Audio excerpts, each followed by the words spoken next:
Hi guys and welcome back to the Mighty Blues. My name is of course Cameron and welcome back today to another live stream. It is Monday night. I hope you all had a fantastic weekend. Obviously a weekend without Everton Football Club. It is the international break, which is a little bit shit anyway, let's be honest. Who really likes international football? But it was a weekend without Everton, a stress-free weekend for a lot of us. I dare say we all went out and we all enjoyed ourselves. We all had, like I said, a nice weekend without having to think about Everton Football Club. But we're here to talk about Everton, of course, specifically talking about Marco Silva and the formation today. So don't forget to join us in the live comments and get involved as well. We've got a lot to talk through. In my opinion, I think Marco Silva desperately needs to change the formation now, and I think it's actually something that could save, well, it could either save or his job or get him the sack very, very soon. I think, you know, at 11:30 on Saturday morning, before just as the team sheets announced, I think a lot of Evertonians will base their thoughts on the game depending on the formation and the personnel playing in the starting 11, and I think that'll either,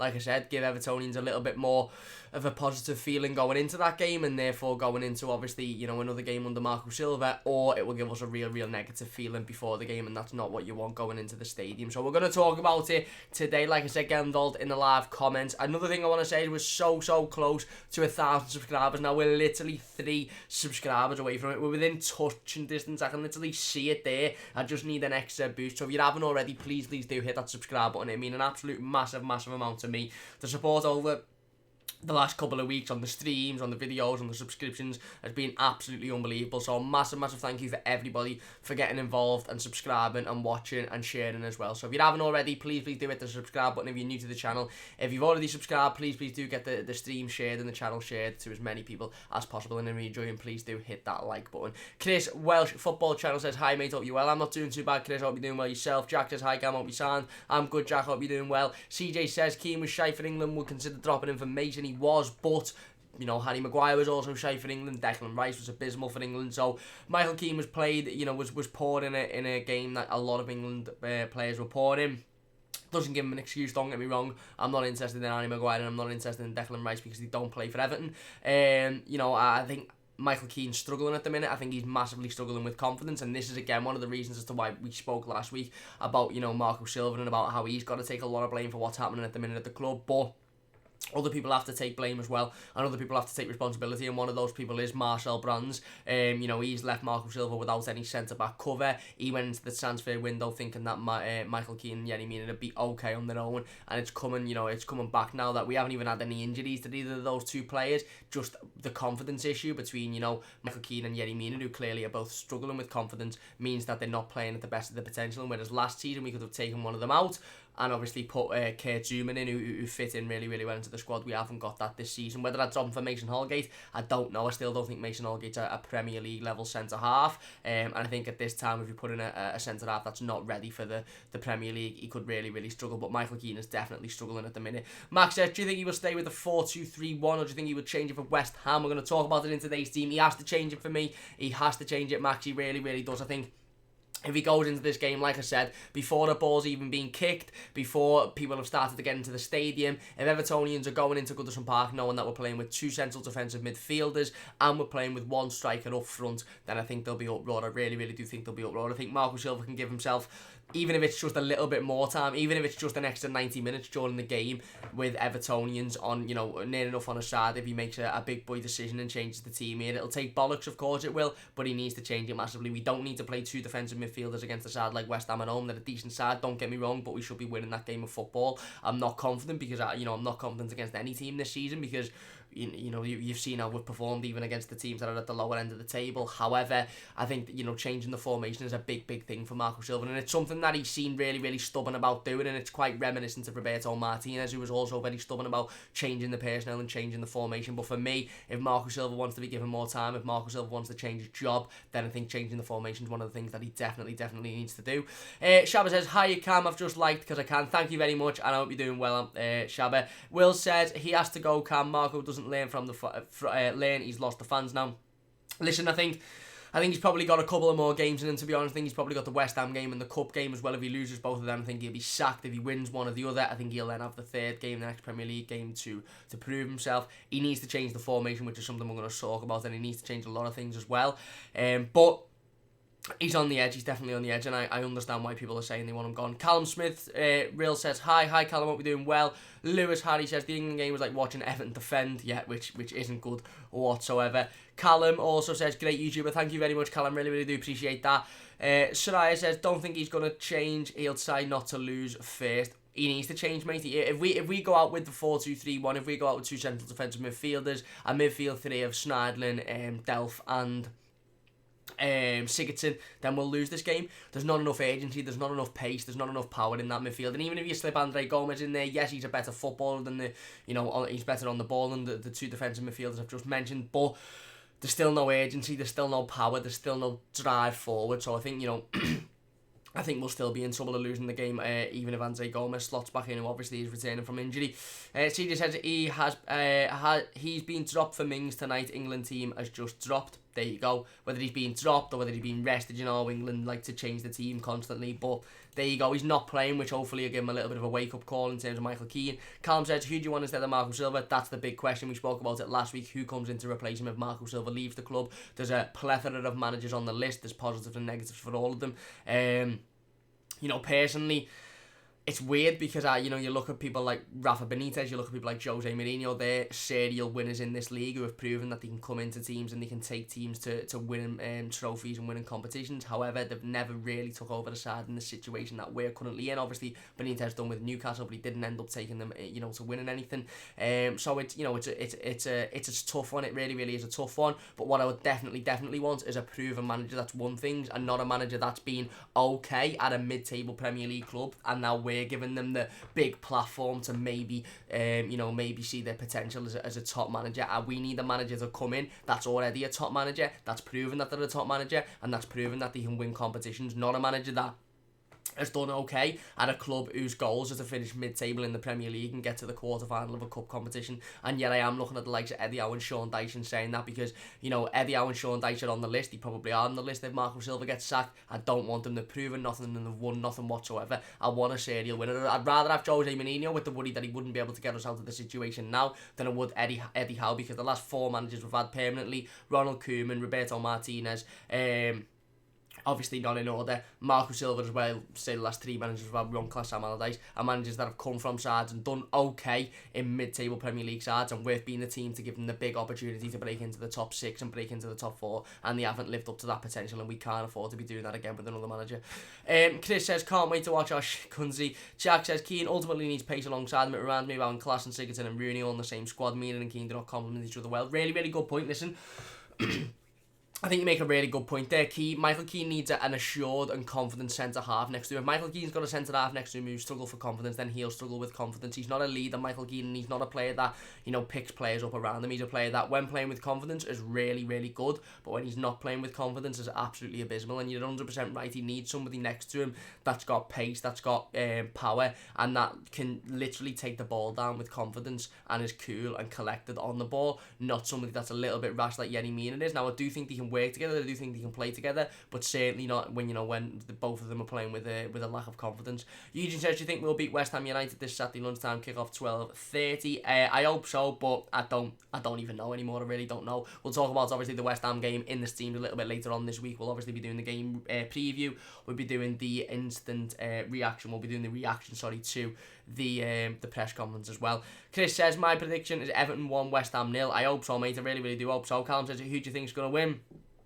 I don't know. David says, no reason not to play 4-3-3, exactly, or 4-4-2. There's no reason not to change the formation. Wayne says, just when I thought my life was looking up, you pop up, reminded me Everton are playing on Saturday. Hope you're good though, bud. We'll beat West Ham, no danger. Thank you very much, Wayne. I'm not doing too bad. I hope you're doing well yourself. Yeah, I know. We've got to talk about it, haven't we? We just have to talk about it. Chris says, I need cheering up, to be honest, as my gran's getting gallbladder removed tomorrow. England better win, for fuck's sake. Let's hope England do win for your gran, and let's hope he can cheer you up. And Callum says, if Marco leaves, you think we're going to get one of those good managers like Mourinho? I'd hope so. That's what the board need to do. The board, I said this last week, the board need to,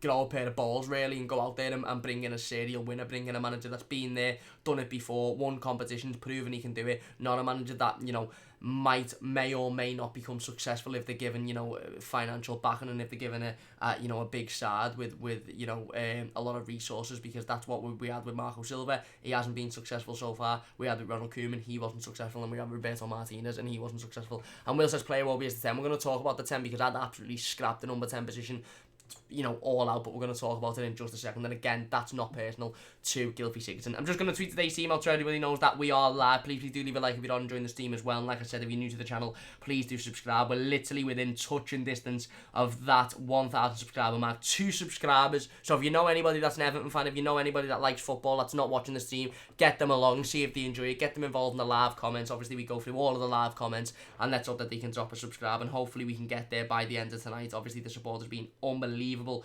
recently, and I cannot thank you enough. 1,000 subscribers is something that I've been looking forward to hitting for a while, and it's been a massive goal of mine. So if we could hit that within the next couple of hours, that'd be absolutely unbelievable. David says we don't play through the middle, no point in a 10. Exactly, and that moves me straight on to the point of the scene, really, and the reason that we're going to be talking about the team today. So for me, like I said, the title of the team is Marco Silva must change the formation in order to Everton improve. There's a lot of things going on in Everton Football Club at the minute. There's a lot of issues. There's issues with the board, there's issues with the hierarchy, and there's other issues with Marco Silva as well. Obviously the substitutions are issues, the tactics are issue, but for me the formation is right at the forefront of the issues at the minute. And the formation is something that fans look at every single week, an hour before kick-off, before the ball's even being kicked, while the players are still getting changed in the changing room, before you've even got to Goodison Park, and that can set your mood for the game ahead. That can either make you think, oh fucking hell, that's a decent side, and that's a decent formation, I'm happy about this game, I'm going positive into Goodison Park, and I'm open for a 3 points, and everybody goes in positive, spirits are lifted as soon as the ball gets kicked off, fans are cheering, we're up and we're back in the team. Or you can alternatively see a formation and a starting 11, and you can look at it and go, well, it's a little bit negative, it's defensive, why are we playing 2 central defensive midfielders, why are we leaving 1 up front, we're going to get beat again, this isn't working. And then you're going into Goodison with a negative, with a negative mindset, and all of a sudden you don't really want to be up on your feet, and you don't really want to be, cheering on a managerial tactic that is clearly not worked in the past. For me, there's absolutely no excuse for Marco Silva to not change the formation on Saturday. It is as clear as day as to that this formation does not work. 2 central defensive midfielders do not work when you haven't got that pace and that power in midfield. It worked so well with Disagana Gay is because last season you had a really good technical footballer in Andre Gomes who'd sit in that central midfield and would be able to bring the ball down and be able to spray passes and be able to look for the best option. And then you had Idrissa Gana Gueye, who has proven since moving to PSG that he is one of the best, if not the best midfielder in the world at doing what he does, getting the ball, sweeping it, running around for 90 minutes, picking the ball up and doing the tough hard work that nobody wants to really do, getting his socks dirty, getting involved in the game. We haven't got Idrissa Gana Gueye now, and the player that come in to replace him, Jean-Philippe Gbamin, is still injured and will still be injured for the next couple of weeks, at least until mid-November time. So we haven't got that. Now Marco Silva's come out previously and said his preferred formation is a 4-3-3 with the 3 in midfield being Gbamin, Gomes and Fabian Delph. We've got Gomes fit now and we've got Fabian Delph fit now. We haven't got Gbamin fit. That is enough to make an exception, as to play a 4-3-3 and have Gomes, Delph in there. And whether you put Tom Davis in there, whether you put Sigurdsson in there and drop him back, it doesn't matter. We need to change this formation. There isn't enough pace in that midfield 3 of Delph, Schneiderlin and Sigurdsson. And then there's not enough pace in the midfield 3 of Gomes, Delph and Sigurdsson either. There's just not enough, and it doesn't work. Playing 2 central defensive midfielders against 15 teams in the Premier League does not work, because we don't need to. We're setting our stall out straight away as we're going to defend this and we don't want to lose the game, and that's all part of the mentality issue that's going on in Everton Football Club that I've spoke about and that numerous other people have spoke about, whether it be on live stream, whether it be people in the live comments, whether it be people talking to their mates. There's a mentality issue with Everton Football Club at the minute, and that mentality is that we're not one of those top teams. And we can come out in the AGMs and they can come out and say, well, we want to be challenging and we want to be one of these top teams and we want to be like the rest, but it doesn't matter if what you're seeing on the pitch isn't matching what you're saying in the meetings. It really doesn't matter. And the mentality at the minute is that we're going out and we're playing to not be beaten rather than playing to win. No reason to play to two defensive midfielders against Bournemouth, Sheffield United, Burnley. And again, there's no disrespect to those teams, but they're teams that we should be approaching the game, whether we're at home, away, or we're playing on fucking Mars. We should be approaching those games going, we're coming here to win, because we know we're the better side on paper. We've got the more talent, so we're coming here to get the 3 points. Not we're coming here to defend and hope that we don't get beat, because we know we cannot defend for shit at the minute. Any ball that comes into the box, we will fucking concede. You could literally stick any person on this earth on a corner against Everton, they'd swing it in and somebody would be on the fucking end of it and the ball would be in the back of the net, because we are shocking at defending set pieces at the minute. So we need to understand that we should be approaching games a lot more positively, and this formation for me doesn't allow us to approach games positively, especially when the midfield three don't have the pace and power to do that. Now, I'm not having a go at Sigurdsson, I'm not having a go at Sneijder, I'm not having a go at Delph individually. They're not players that can play in that formation. Adesanya is a player that can play in a formation with three central midfielders, one in the 10 and two defensive midfielders, because he does that gritty, hard, tough work in that centre midfield that you need in front of the defence. We haven't got a player like that now. Whether John Philip Gabamon becomes that player or not doesn't matter, because we haven't seen it enough yet, and we won't see it enough yet for a couple of weeks, and we're in dire states. And if Marco Silva doesn't win the next 3 games, or should I say loses the next 3 games, he won't be in a job, or he shouldn't be in a job anyway.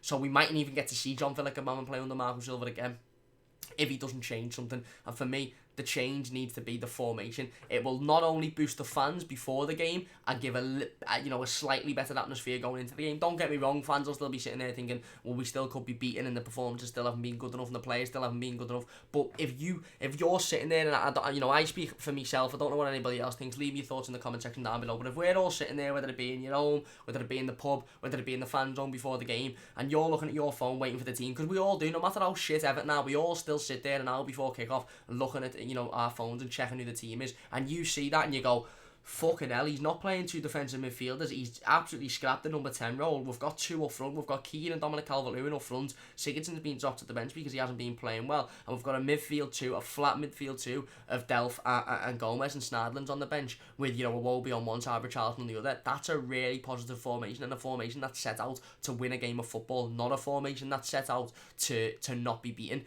We'll all be going into the ground a little bit more positive, and yet we'll be thinking, well, recent results haven't been good enough, and yet we'll be thinking, we need to improve massively, but we'll be going into the game more positive than if we see it and go, same old shit, 2 defensive midfielders, 1 up front, an isolated striker, and Gylfi Sigurdsson in the 10 role when nobody plays through the 10, same old shit. You're going in, you're disappointed, and you're not looking forward to the game, whereas at least if we see a positive formation and we see a positive personnel at 11:30 before the game on Saturday, you're going in with a little bit of hope into the game. Yes, we've been absolutely shocking recently, so nobody will look at it and go 3 points easily today, because we know that's not how football works.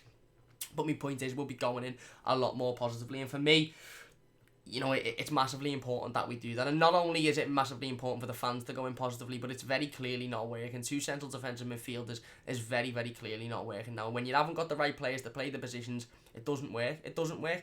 5 at the back might work for Barcelona if you've got 3 fantastic centre-backs, and it might work for a lot of teams in Europe. And, you might see teams win Champions Leagues, World Cup, and obviously not the same team, but Champions Leagues, countries win World Cups, teams win their league consistently for 10 years on the bounce playing a 5 at the back. But if Everton had to play a 5 at the back, it wouldn't work, because we haven't got the personnel to play a 5 at the back, because the 3 defenders aren't, in my opinion, good enough to play a 5 at the back. They're not. Doesn't mean because it works for somebody else that it'll work for us, and we haven't got the personnel to play that formation now. And another thing, again, like we said, moving on, it's not just the central defensive midfielders. We won't discuss the goalkeeper in the back 4, because we're always going to play the same back 4, we're always going to have the goalkeeper. Obviously, Jabil Sidibe comes in on Saturday because Seamus Coleman's suspended. There's a rumour floating around Twitter now that Everton aren't happy with Jabil Sidibe's recent performances, and they're actually thinking about cutting the loan move short. Again, it's from a source that could just have picked it out of nowhere. So again, don't know whether we should read too much into that, but the back 4 will be the same. Obviously, it'll be Sidibe, Keane, Meenan, and Dean, with Jordan Pickford in goal. But from then forward, there needs to be massive changes. Scrap the 2 central defensive midfielders for a start. Going into Gylfi Sigurdsson's number 10. Now, for me, there's a couple of reasons as to why I'd scrap the number 10 role, and there's a couple of reasons as to why I'd drop Gylfi Sigurdsson. First and foremost, he hasn't been playing well this season. He hasn't been performing whatsoever. He's been poor. He scored one goal, which was a penalty against Lincoln. Granted, it was a decent penalty, but it was a penalty against Lincoln. Every single Premier League game, he's been isolated. He seemed to just be in the way. And the reason for that is we don't play the ball through him. We don't play to Gylfi Sigurdsson's sense, and that's absolutely fine. If our tactics aren't to play through Gylfi Sigurdsson, if our tactics are to solely go down the wings, which even that doesn't work sometimes, but we don't fucking change it. It's the same every week. We're going down the wings. We're aiming it at Bernard or Iwobi. We're aiming it at Richarlison. If they're the tactics, take Gylfi Sigurdsson out, because he's not doing anything sitting in that number 10 role prancing about. Yes, he works very, very hard, and yes, he fights for the badge, and yes, he plays for the team, but if he's not getting the ball to him, he's not going to be able to do anything. Gylfi Sigurdsson's not a player that'll run and chase the ball down all day. He's not like a Tissagarna. He's not a player that, you know, will be constantly on the toes of defenders. He's a luxury player that is unbelievable at pinging the ball and has got a fantastic strike on him, and I've been saying this for quite a while now. For me, Gylfi Sigurdsson's a player that needs to play in a flat centre midfield. I personally don't think he's a number 10. I think he's a midfielder, as in a number 8. You know, a central midfielder that's got an absolutely fantastic, you know, shot on him and is decent at set pieces. I don't think he's creative enough in the 10. I really don't think he's creative enough. And regardless of whether Gylfi Sigurdsson's good enough in the 10, creative enough, or should be there, we're not playing with a number 10 position. We're not playing through that. So there's no need for him to be there. There's not. Change the formation, Silva. You can very clearly see Gylfi Sigurdsson's being isolated in every game, and Gylfi Sigurdsson's not being used to his full potential. So take him out, or change the formation and put him somewhere else. Why do we have to have 2 defensive midfielders? Why can't we have 2 central midfielders and that be Gomez and Sigurdsson, or Delph and Sigurdsson, or Delph and Gomez? Why do we have to cater for Gylfi Sigurdsson? First and foremost, like I said, he's not working in that position. Secondly, he hasn't been playing well. So realistically, he should be taken out anyway, because he hasn't been performing. And if you're not performing, you should be taken out. If Dominic Calvert-Lewin's up there for, 8 games into the season, and he's not performing, he gets taken out. If Richarlison's doing the same, he gets taken out. Bernard will be the same. Gylfi Sigurdsson hasn't performed for we've played 12 games this season, including the cup games, or 10 games this season, including the cup games. Gylfi Sigurdsson's maybe performed in, 3 of them. In terms of, he's obviously scored in 1, he's got a couple of decent assists as well. He's just not playing well at the minute, so bring him out, take him out and scrap the number 10 role, because not only is the player that's currently playing in the number 10 not working, we don't play through a number 10, and I'd be really happy to see Iwobi in the number 10, as Will says before, but again,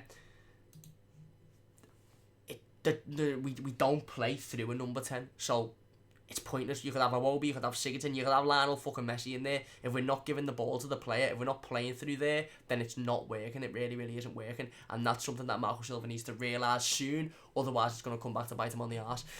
David says, we don't play through the middle, no point in a 10. Exactly. David also says, Ped and Baz haven't subscribed. I don't know if Ped and Baz have subscribed, to be honest with you. I don't know if anybody's asked them.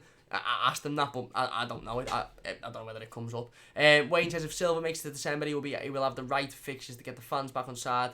Think he will stay as long as winning the Mickey Mouse Cup. I think Marco Silva's got 2 or 3 games on him. I think if we lose to West Ham and we lose to Watford in the Cup, I think he'll probably be sacked. Or probably should be sacked. Whether he will be or not is a different question. I think if we lose to West Ham and win in the Cup, he'll have the next Premier League game to get a victory. And I think if we beat West Ham and we beat Watford in the Cup, then he's not going to get sacked on the back of that. Eugene says, play Bernard against West Ham United this Saturday. Again, there's options there. There's Bernard to play on the left. There's there's Alex Iwobi to play on the left. Sorry, who he plays, we don't know. For me, like I said, there needs to be a change of formation. There needs to be a change of formation for a number of reasons. 2 of them we've just mentioned. The number 10 isn't working, bring it out. And the central defensive midfielders isn't working, bring them out either. We're going to talk about striker as well in just a minute. Eugene also says we need to work on set pieces on the training ground. We need to work on defending on the training ground, to be honest with you. Defending balls into the box, defending set pieces, just defending. Because at the minute it's a shambles, especially when an opposition team gets a ball on the edge of the box, whether it be a free kick, whether it be a corner, we just fall to bits. If you're enjoying the stream so far, by the way, please do leave a like. We're so close to 1,000 subscribers as well now. We're literally 2 subscribers away, so if you haven't already, please do hit the subscribe button, and if you have, then big thank you to all of you. Please do share the video, share the stream, share the channel to all your mates, whether they're Everton fans, whether they're just football fans. Get it shared so we can hopefully hit that 1,000 subscriber mark really soon. Wayne says, can Richarlison be our number 10? Tossing all DCL up front, Keane out wide, gives us more goals in the team, just had enough of Sigurdsson now. Maybe, mate. Obviously Richarlison's played in the striker position before. He's played in the right, he's played in the left. He's never started in the number 10, I don't think. Cenk Tosun again is another player that's obviously, strange. Again, he's had another international break where he scored for Turkey. The last international break prior to this one, he scored a couple of goals as well. Still wasn't involved in the team. Come off the bench, I think, at Goodison Park. I can't remember who it was against, but he come off the bench for about 15 minutes. Again, didn't really do much, but he's definitely not in favour in terms of Marco Silva. He doesn't favour him, and I don't think Cenk Tosun will be here come January, to be honest with you, mate. David says, if we haven't been, then Silva is inept. Eugene, yeah. Mitchell says, sad reality is Everton squad probably needs another 400 million to compete. Hope Mancherial knows that. Back Silva or sack Silva. It's as simple as that. I agree, spot on. G. Carlin 199 says, just stop complaining, we're shit. Let's go for the championship top 6. There you go. There you go. We are shit. We are shit at the minute. I'm just trying to put, points together as to why we're shit, because, it's obviously it's difficult. Carl says, alright, lad, did the podcast with Man City Fan TV. No way back from Silva. Oh, very, very good. I'll have to check that one out. Fair enough. I think a lot of fans are in the mindset that even if we win on Saturday, even if we beat Watford, there's still no way back for Silva. But he hasn't been sacked with the, by the board yet, so there's always a way back while he's in a job, isn't he? Let's be honest. And Carl says, don't understand why people want Tosun and Kenny back in the squad, because when they were in the squad, everyone called them shit. Good point. Good point. And Mitchell says, what's your view on Toffee TV's latest opinion piece? Everton have no presence within the city. I haven't actually read it yet. I'm due to read it. Sorry if you're watching Pedal Baz. I really, really do need to read it. It's interesting. It's interesting. Like I said, I'd have to read it first before I give me full opinion on it, but it's definitely an interesting point. Anyway, moving on. Like I said, we've spoken about the two central defensive midfielders. For me, they just don't work, and we don't need to play two centre defensive midfielders against a lot of teams in the Premier League. If we're setting up against sides like Burnley, Sheffield United, Bournemouth, and again, no disrespect to those teams whatsoever, but if we're setting up like that with two defensive midfielders, we're setting up immediately with the thought in our brain that those teams could turn around and beat us, and we shouldn't be doing that. We shouldn't be approaching any game against sides like that thinking, well, they could get the win here. Obviously, we need to be wary of the opponents, and we need to be wary that, on any given day we can be beaten, but we should be going into those games without any thought of being beaten, without any thought of losing, going into them going, we're going to win this game of football, we're turning up to win, that's it, done, over, no ifs, no buts, no maybes, we're turning up to win, and it's as simple as that. Obviously, it's not seen like that at the minute. For me, Marco Silva needs to change the formation. Up front is another formation, is another thing that I think needs changing. I think at the minute we've got 3 strikers, of course. Let's talk about them. We've got Cenk Tosun again. Like we mentioned, very clearly not favoured by Marco Silva whatsoever. He, played a couple of internationals for Turkey. He's only played, like I said, about 15 minutes for Everton since the international prior to this one. Scored a couple of goals for Turkey in that one. Come on for about 10 or 15 minutes. Didn't really do an awful lot, to be fair to him. There wasn't a lot to do. And then obviously he scored for Turkey the other day as well. Decent goals that he scored. Again, there's a reason as to why Cenk Tosun not only isn't getting any game time on the pitch, but quite frequently isn't on the bench, and clearly isn't favoured by Marco Silva. Now, whether that's personal reason or whether Marco Silva just thinks he doesn't fit into the squad, I don't know. But at the minute, I think in order for us to talk about Cenk Tosun and talk about the potential of him being in the squad, we'd have to see from Marco Silva, would have to be given something as to suggest that he could potentially be in the squad. And at the minute, Silva seems to just totally be disregarding Cenk Tosun, and I think Cenk Tosun will probably leave in January, if I'm being honest with you. And then obviously you've got Dominic Calvert-Lewin and you've got Moise Kean. Now for me, I really, really like both players. I think Dominic Calvert-Lewin's had a decent start to the season. Obviously he scored a couple of goals in the Carabao Cup, scored against Manchester City as well. But he can't play up front on his own. He can't. He's very, very good in the air. He's fantastic at winning the balls. He needs to massively, massively improve, his positioning wise. He needs to massively, massively improve, where he is and whereabouts he is. He's not got that natural instinct of a number 9, and he needs that if he's going to play the line on his own. If he's going to play up front on his own, he needs that instinct of being in the right place at the right time. We spoke so fondly about Richarlison having it last season, and at the start of this season, Dominic Calvert-Lewin hasn't got it, and he needs it. I can't stress enough how much he needs that instinct, and he also needs to be a lot better on the ball. He needs to be a lot calmer as well. I think a lot of the time, Dominic Calvert-Lewin gets the ball within the box, and he hits it with the hope that it'll go somewhere near the goal, rather than thinking, I'm going to place this left, or I'm going to place this right, or I'm going to think about what I'm going to do with the ball. Not, I'm just going to fucking hit it and hope it goes on target.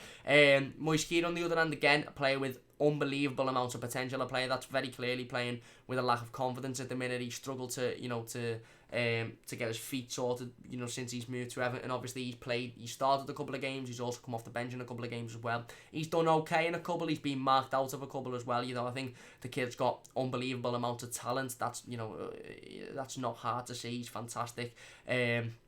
And he's got bags and bags and bags of potential, but again, I think he's struggling with confidence issues. He got sent off for Italy into these under-23s, I think it was the other night.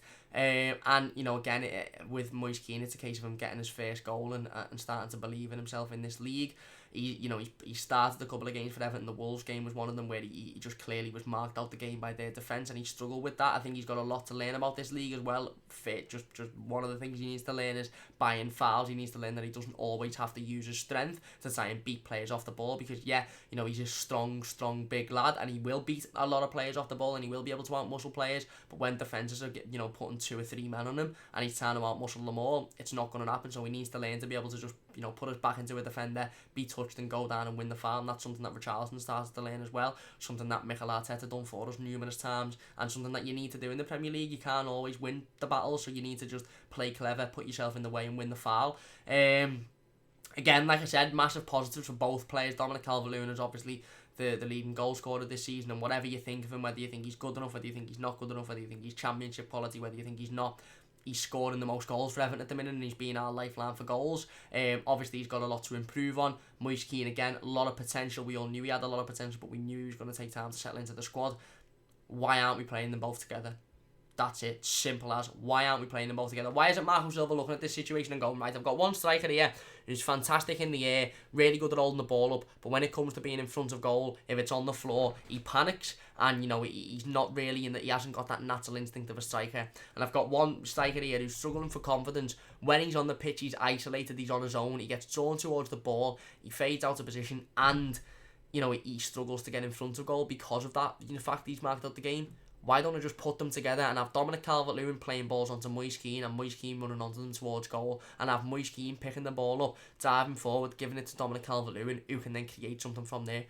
We've got 2 young centre forwards who have both got positives in their own right, but both aren't experienced and aren't good enough at the minute to lead the line on their own. We are lacking goals massively. If you've got Gylfi Sigurdsson not scoring, which is a massive change to last season because he was scoring goals. If you've got Richarlison, who is I'd say sporadically, inconsistently scoring. You've got Bernard, who obviously, has chipped in occasionally, same with Iwobi. If you've got no real clear outset for goals, then why not play your 2 strikers together? Why not play a 4-4-2?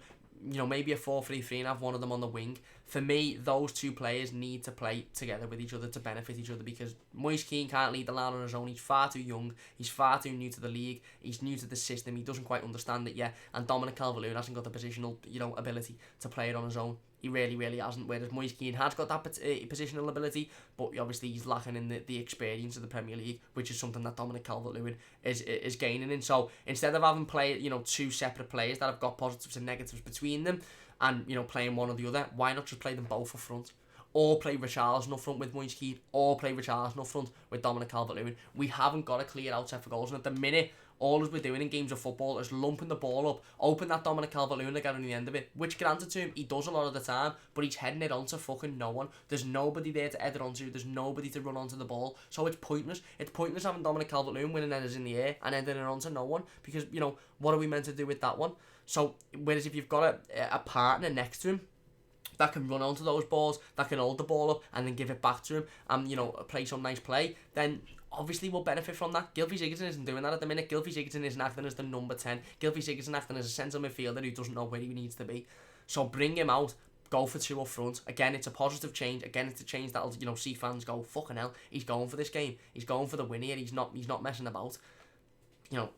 I think it could only benefit us going forward. I really do. Let me know your thoughts on that one in the comment section down below. Like I said, if you're enjoying the stream, please do hit the like button. It means a massive amount to me, and subscribe to the channel if you're new as well. Carl says, just hope we can turn things around. Me too, mate, me too. Carl says, we should play 4-4-2, pick Sidibe, Mina, Feeney, Dean, Iwobi, Gomez, Delph, Richarlison, Keane, and DCL. I think Michael Keane should be dropped poor recently, and Mina is just miles better. Fair enough. Morgan Feeney, I don't know whether he's ready for Premier League football yet. He hasn't had a lot of Premier League experience in his time. He's had none this season as well, but fair enough. Mitchell says, arrived late. Do you think any business will be done needs to be done in January? I know Brands doesn't see value in the January market.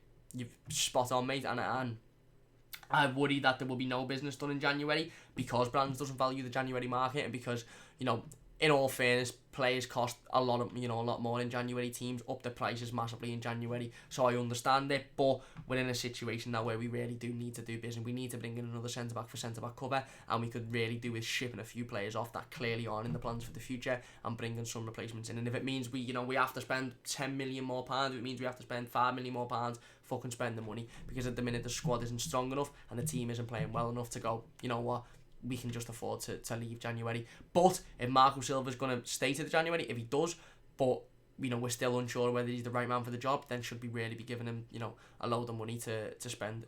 I don't know. Let me know your thoughts on that one in the comment section as well. G. Carlin says, why didn't anyone comment on Silva's post conference after Burnley? You almost cried. I don't understand what kind of mentality that is. Silva is a good loser at least. Fair enough. I didn't comment on it because I was absolutely fucking raging, and I just done the instant match reaction and thought, I don't want to even think about Everton. But, fair enough, decent point. Carl says, I think DCL is much better than Keane at the minute. Again, fair enough, very valid point. Eugene says, Everton are going backwards under Marco Silva this season. We definitely are at the minute. Carl says, I think we should play DCL as a centre forward just behind Keane. Think that would work well, in my opinion. It would work well. I think it would. John says, Tosun is our best striker, he never plays. Of course, Silva has some personal problems with him. Again, I think there's definitely something going on between Tosun and Silva, whether there's an agreement for him to leave in January and, Marco Silva doesn't see the value of playing him because, he's not going to be at the club, or whether he really just doesn't see him fitting into this system. It's a very strange situation, it is. Side says, my worry is next transfer window, the best players will want to jump ship, more difficult to attack players when we are 18th. Exactly. Let's hope that we're not 18th come this time in January. Let's really hope. Glenn says, Richarlison and Keane up front. I'd be happy with that, I would. Carl says, Tosun isn't our best striker at all. He's done nothing since his first season. He was used a lot under Silva at the start of the season and didn't really score, really. Fair enough. John says, Tosun has never been used a lot. He's never been given a real chance. Carl says, if we had lost to Burnley and Sheffield United and shown fight, it would have been fair enough, not much you can do. But we let bad teams win. Yeah, if we'd have shown fight against Sheffield United and Burnley, we'd have won those games, and that's the difficult thing. If we'd have shown fight against Burnley and Sheffield United and still lost, I'd have been really, really, really worried, because I'd have been sitting here going, even when we give 110%, the team still isn't good enough to beat these average Premier League sides. Again, no disrespect, but we didn't show fight, and when we showed fight against Manchester City, we put in a decent performance, and we all sat here and said, if we'd have showed that fight against Wednesday, if we show that fight next week against Burnley, we'll win the game, and we didn't. And that's the biggest issue for me, is why can we turn up in the big games and show fight and show passion and show agency, but in the games against the lesser teams, we don't do it. I just don't understand. Carl says, last season, the first 10 games Tosun was starting but never scored. He did. And he's a Turkish Glenn Murray. And John says, look at our strikers' records, then change your mind. And Carl says, Niasse has a better ratio than Tosun, and Niasse played 31 games in the Prem, scored 10. Tosun hasn't even got 10 yet. Fair enough. I think the Tosun argument, we can have the Tosun argument as much as we like, but Marco Silva very clearly doesn't favour Cenk Tosun, and John says Niasse is a joke. Yeah, Niasse's never getting into this team, even though no matter how bad we are, Niasse isn't getting into this team. Anyway, that's going to do it for today's live team. I hope you all have enjoyed. Please do leave a like on the video if you have. We're so close to 1,000 subscribers now, so if you haven't already, please do hit the subscribe button. It means a massive amount to me. Share the video, share the channel all over the socials as well. If you don't mind, it will mean a massive lot. Thank you very much. Don't forget to follow us on Twitter as well, at MightyBluesYT, just down below there, to keep up to date with all the latest Everton information and news. We'll be live again on Wednesday at 6:15, talking a little bit more about the upcoming fixture against West Ham, why it's so important, and then of course we go into the pre-match stuff Thursday with the game preview, and then obviously Friday with the press conference reaction as well. So don't forget to join us for them. Mean a massive amount to me. Once again, a big thanks for all the support recently on the streams. It's been unbelievable. I can't even fathom how much it means to me. It's been absolutely fantastic. So big thanks to everybody. Wayne says, Keane's off from the England team. Be class when we can drop him from our centre back 4. Might have to be going in the right direction. Then we need cover first. We do need cover first. Carl says, see you, Cam. Have a good night, lad. Thank you very much, Carl. Really do appreciate it. Eugene says, we need to go back to the Dogs and Everton play. We do. And Wayne says, have a good one. Come on, England. Thank you very much. And yeah, hopefully England can get the win, even if it just boosts the confidence a pick for the Michael Keane. Anyway, big thanks for watching. Please do hit the like button if you have enjoyed. Subscribe to the channel if you're new. Like I said, join us on Wednesday 6:15 for another live stream. We'll be talking more in depth about the upcoming fixtures. Big thanks for watching. Please leave a like if you have enjoyed. Subscribe. Massive thank you for nearly getting us to 1,000. Hopefully we can hit it soon. Big thanks for watching, and I'll see you soon on the Mighty Blues.